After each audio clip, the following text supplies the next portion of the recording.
நண்பர்கள் அனைவருக்கும் நெஞ்சார்ந்த வணக்கத்தை தெரிவித்துக் கொள்கின்றோம். இந்த வீடியோவில் தற்பொழுது விரைவில் ஆசிரியர் நியமனங்கள் தகுதி தேர்வு மற்றும் சீனியாரிட்டி அடிப்படையில் நியமிக்க வாய்ப்பு இருப்பதாக இன்றைய செய்தித்தாளில் வந்த தகவலின் பதிவை இந்த வீடியோவில் நாம் பார்க்கலாம். அரசு கல்லூரிகளில் பணியாற்றும் கௌரவ விரிவுரையாளர்கள் யுஜிசி தகுதி மற்றும் சீனியாரிட்டி அடிப்படையில் முறையாக பணி நிரந்தரம் செய்யப்படுவார்கள் என்று உயர்கல்வித்துறை அமைச்சர் பொன்முடி அவர்கள் தெரிவித்துள்ளார்கள். இது குறித்து சென்னையில் இன்று செய்தியாளர்களிடம் பொன்முடி அளித்த பேட்டியில், புதிய கல்விக் கொள்கை குறித்து ஒரே வரியில் சொல்ல வேண்டுமானால் அது மாநில உரிமைகளில் தலையிடுவது. அதை ஆரம்பத்திலிருந்தே நாங்கள் எதிர்த்து வருகின்றோம். தமிழக முதல்வர் ஸ்டாலின் அவர்கள் எதிர்க்கட்சி தலைவராக இருந்தபோதே புதிய கல்விக் கொள்கை குறித்து ஒரு குழுவை நியமித்தார். நானும் பள்ளிக்கல்வித்துறை அமைச்சராக இருந்த தங்கம் தென்னரசும் சேர்ந்து கல்வித்துறை அதிகாரிகளுடன் ஆய்வு நடத்தி அதில் உள்ள குறைகளை வெளியிட்டு இருக்கிறோம். அந்த அடிப்படையில் நிச்சயமாக புதிய கல்விக் கொள்கை தமிழ்நாட்டுக்குள் நுழைய முடியாது. முதல்வர் ஆலோசனையின்படி உயர்கல்வித்துறை அமைச்சராக நானும் பள்ளிக்கல்வித்துறை அமைச்சராக அன்பில் மகேஷ் பொய்யாமொழியும் துறை ரீதியாக நிச்சயம் நடவடிக்கை எடுப்போம்.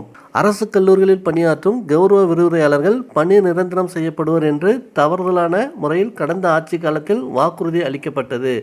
அவை எதையும் நம்பி சம்பந்தப்பட்டவர்கள் ஏமாற வேண்டாம். முதல்வருடன் கலந்து பேசி உயர்கல்வித்துறை செயலாளருடன் ஆலோசித்து முறையாக பணி நிரந்தரம் செய்ய உள்ளோம்.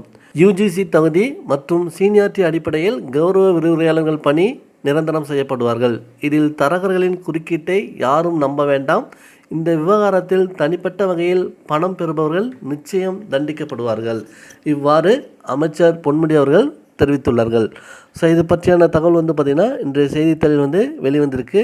ஸோ இதை பற்றி ஏற்கனவே நாம் முந்தைய பல வீடியோக்களில் நண்பர்களுக்கு கூறியிருக்கின்றோம். அதாவது வரக்கூடிய காலங்களில் டிஆர்பி தேர்வானது பார்த்திங்கன்னா கல்லூரி விரிவுரையாளர் தேர்வாக இருக்கட்டும், முதுகலை பட்டதாரி ஆசிரியர் தேர்வாக இருக்கட்டும் மற்றும் பல்வேறு ஆசிரியர் தேர்வுகள் அனைத்தும் பார்த்திங்கன்னா தேர்வுகள் நடத்தப்பட்டாலும் சீனியாரிட்டிக்கு முக்கியத்துவம் கொடுப்பதற்கான வாய்ப்புகள் இருக்குது என்பதை பற்றி நாம் ஏற்கனவே பல்வேறு வீடியோக்களை கூறியிருக்கின்றோம்.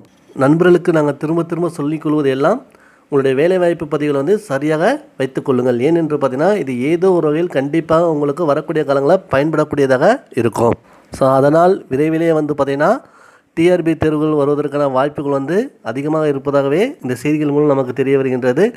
இந்த வீடியோ உங்களுக்கு பயனுள்ளதாக இருந்தால் இந்த வீடியோவை லைக் பண்ணுங்கள். இது போன்ற டிஆர்பி தேர்வுகள் மற்றும் டிஆர்பி தேர்வுக்கான பாடக்குறிப்புகளை நீங்கள் பெற விரும்பினால் எங்களது சேனலை மறக்காமல் சப்ஸ்கிரைப் செய்து கொள்ளுங்கள். வாழ்க வளமுடன். நன்றி, வணக்கம்.